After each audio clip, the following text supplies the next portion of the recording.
I'm Maya Nash. How often when grocery shopping do you look for labels non-GMO and organic when buying products? A lot of people think that these products are very expensive, which is true. However, these products are better for you than GMO crops. Our current situation with the heavily reliance on GMO crops is inadequate because it disrupts ecosystems in the environment, and it's not beneficial for people's health, and it disrupts the economy and the agricultural system. After taking a class in eco-gastronomy, reading countless articles and periodicals, I feel more adept in talking to the subject to you guys. Today I will first demonstrate that GMO crops hurt our environment and the economy as well, which needs to change drastically.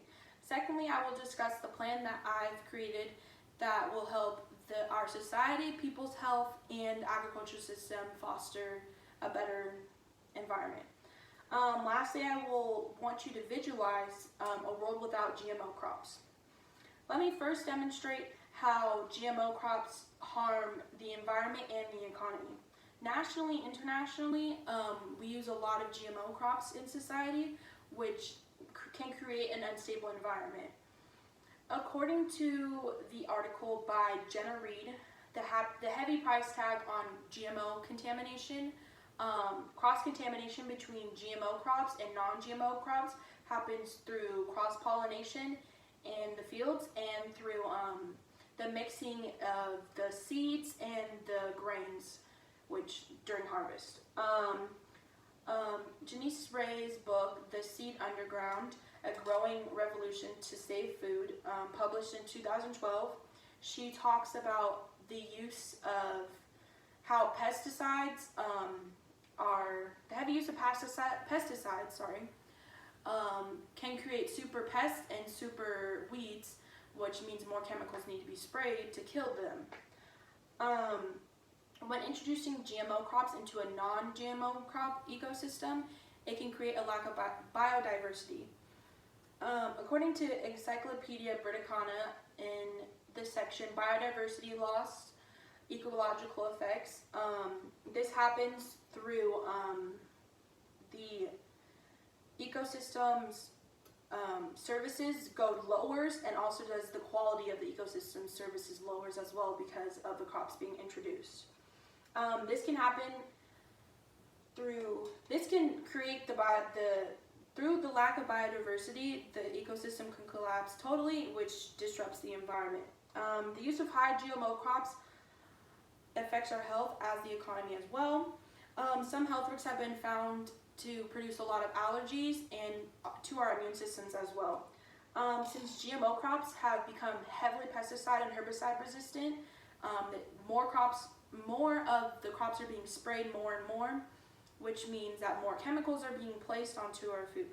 According to Janice Ray's book, once again, this can lead up to miscarriages, premature births, a lot of toxic cells going into the body systems, and also Alzheimer's disease as well. According to Margaret Alec in the Encyclopedia GMO, published in 2017, the United States company Monsanto controls or produces 90% of the world's GMO seeds, which is really, really bad.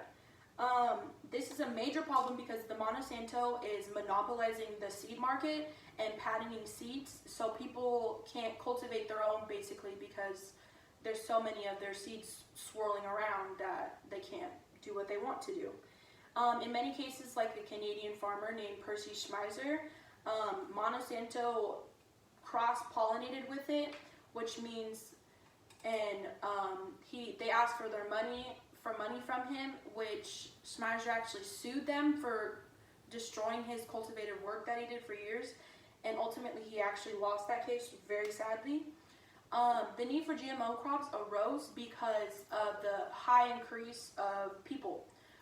Since the 20th century, the population has risen drastically, which means that a lot of food has been needed. In order to do this, GMO crops were created to produce higher yields. In my first point, I discussed how GMO crops put our environment and the economy at risk. And secondly, I will argue that urge for more organic crops and for the government to take more action, which is the plan that I offer to create a better society. A potential solutions for fighting the use of GMO crops would be going organic and more government action. And buying organic is not only beneficial for one's health, but is also beneficial for local economies as well. Even though organic crops produce lower yields than GMO crops, organic crops don't heavily rely on pesticides and herbicides use. Since organic crops are also cultivated through a lot of years of man-held crossbreeding, that means that there's no lack of biodiversity and that the environment is not being harmed. In the periodical New Life journal, Charlie Jackson piece entitled "Sustainable Eating: Support Your Community by Buying Local," published in 2002, urges for people to buy local because it's most healthy. Organic produce, when driven over, it loses their nutrients, and buying local organic food puts money back into the community, which helps the economy as well.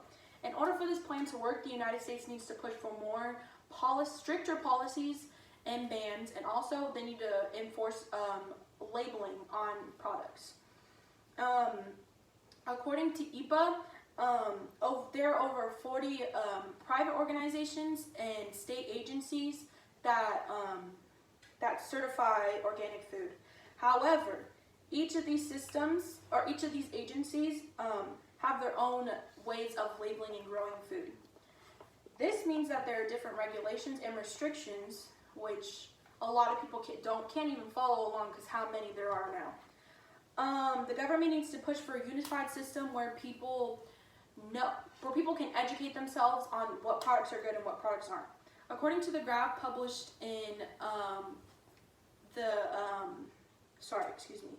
Tribune News Service entitled "GMO Food Countries with GMO Labeling," the United States does not have mandatory labeling, but Europe does.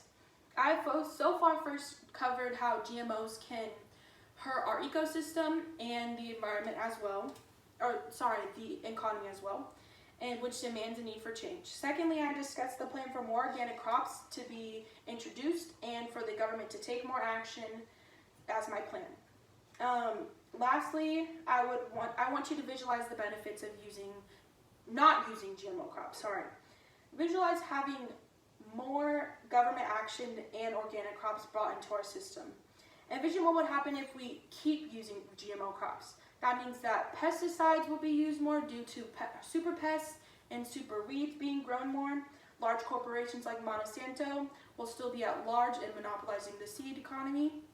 Also, small organic farms will go out of business more, which means unemployment rates would go up.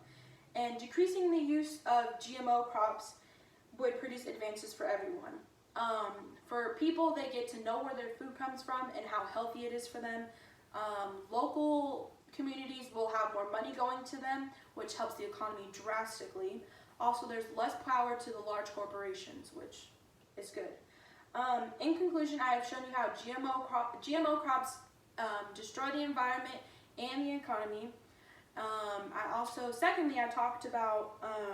I discussed my plan that I believe that will help foster a need for a change in the society.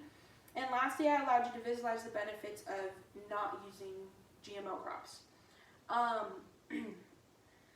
I urge you guys to take action by talking to your local politicians to urge for more control and labeling and for stricter policies in government. And I also urge you guys to educate yourself and your family and your friends about GMO crops and how bad they are for the environment and how going organic is the best way to go.